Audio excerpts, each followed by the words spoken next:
अस्सलाम वालेकुम, welcome to मारियाज़ kitchen. आज हम बना रहे हैं बहुत ही मज़ेदार, बहुत ही टेस्टी बीफ बोटी कबाब। तो चलें स्टार्ट करते हैं। तो सबसे पहले यहाँ पे मैंने ले लिया है पैन और साथ ही मेरे पास है बीफ 1 kg है।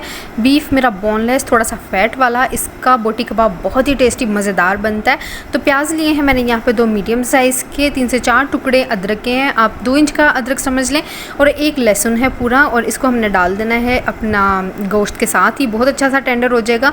मसाले डालेंगे। नमक लिया है मैंने 1 टेबलस्पून भर के, आप अपने टेस्ट के मुताबिक कम या ज़्यादा नमक कर सकते हैं, जैसा आपको पसंद हो वैसा आप ले सकते हैं। साथ ही इसके अंदर हम डालेंगे 1/2 टीस्पून हल्दी पाउडर, बहुत खूबसूरत सा कलर आएगा इससे। साथ ही डालते हैं कुछ खड़े गरम मसाले, और इसमें है ज़ीरा 1/2 टीस्पून, छोटा सा बादियान का फूल है, 5 से 6 काली मिर्चें हैं, 3 से 4 लौंगे हैं, रेड चिली पाउडर है 1 टेबलस्पून भर के।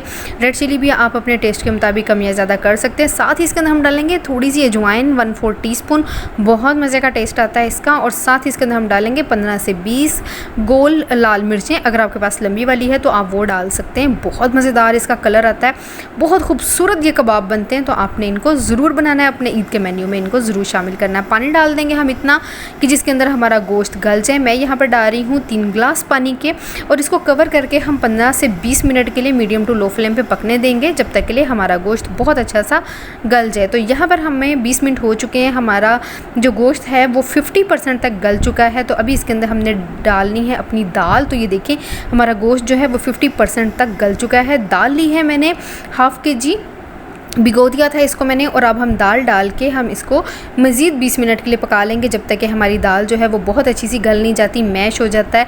कोई गुटली दाल का दाना जो है वो नज़र नहीं आना चाहिए इस कबाब के अंदर, सिर्फ हमारा बीफ का रेशा होगा और बहुत मज़ेदार ये कबाब बनेंगे। तो इनको कवर करके हम 20 मिनट के लिए पका देते हैं। तो यहाँ पर जी 20 मिनट हो चुके हैं, मैंने इसको कुकर में जो है ट्रांसफ़र कर लिया था। और अभी इसके अंदर मैं डालूँगी पिसा हुआ ज़ीरा पाउडर 1 टेबलस्पून भर के।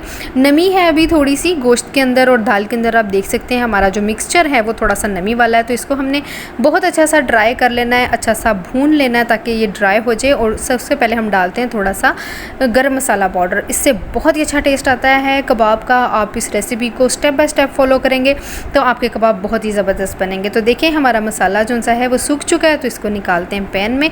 तो यहाँ पे मैंने पैन में निकाल लिया सारा मिक्सचर। धनिया डालेंगे, सब धुला हुआ हरा धनिया मिक्स करेंगे, और फिर इनको करेंगे हम कबाबों को फ्राई। तो यहाँ पे मैंने रख लिया है जी फ्राई पैन, ऑयल लिया है मैंने इसके अंदर 1/2 कप, और हम अपने कबाबों को फ्राई कर लेंगे। एक एक करके डालेंगे, एक टाइम में उतने डालें जितने इजीली फ्राई हो जाएंगे, तो उतने एक टाइम में आपने डालने, बहुत ज़्यादा नहीं डालने, नहीं तो आपके कबाब अच्छे फ्राई नहीं होंगे।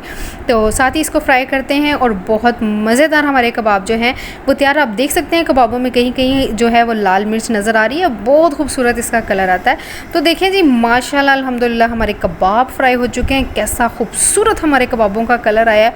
आप इसको ज़रूर बनाएं, ट्राई करें, अपने ईद के मेन्यू में शामिल करें, तो आपके बहुत मज़ेदार आपका ईद का मेन्यू तैयार होगा। तो देखें माशाल्लाह अल्हम्दुलिल्लाह हमारे कबाब बन के तैयार हैं। ज़रूर बनाएं, ट्राई करें, अपना बहुत सा ख्याल रखें, दुआ में याद रखिएगा। अल्लाह हाफ़िज़।